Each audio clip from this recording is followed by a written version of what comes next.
Noi ogni anno, e questa è una cosa che si rinnova puntualmente, abbiamo fin dall'inizio della nostra manifestazione avuto un occhio di riguardo a un abbinamento particolare che abbiamo voluto così fare con la Fondazione Città della Speranza. Abbiamo voluto legare la nostra manifestazione agli amici di Padova che ogni giorno lavorano a favore dei bambini malati di leucemia o di altre gravi patologie. Chiediamo la vostra generosità a favore della Fondazione Città della Speranza. Mi sembra che ci siano anche Ella ed Eva da qualche parte. Noi siamo qua, Paolo, io ed Eva siamo qua, siamo seduti vicino a un uomo che si impegna sempre in prima persona per aiutare il prossimo. Guardate chi c'è. Red! Buonasera a tutti, buonasera.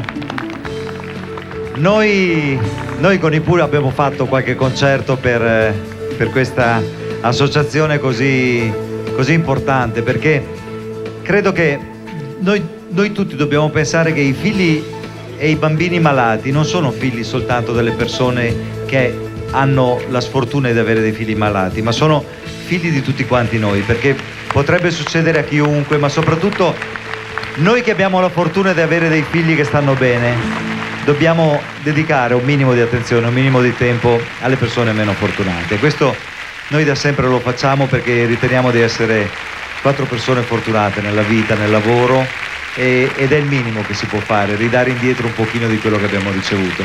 Tu prima hai detto noi siamo fortunati perché abbiamo i figli sani, infatti stasera il prossimo gruppo che si esibisce voi siete i mentori, tu e Bea, la tua moglie, perché?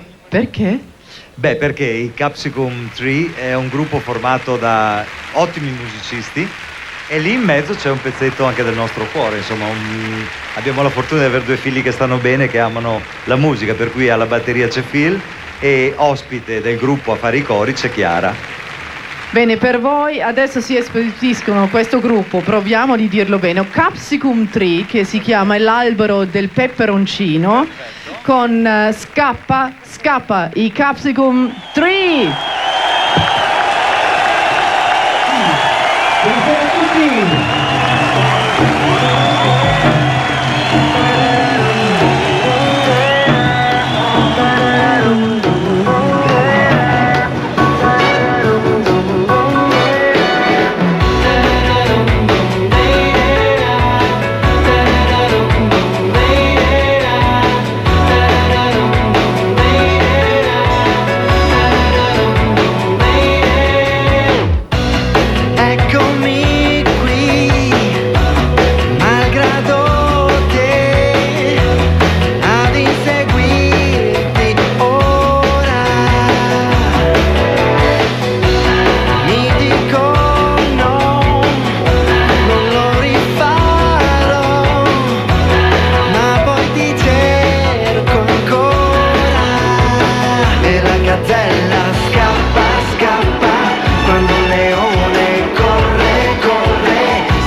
Gazzella corre, corre, Marco corre.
Grazie mille.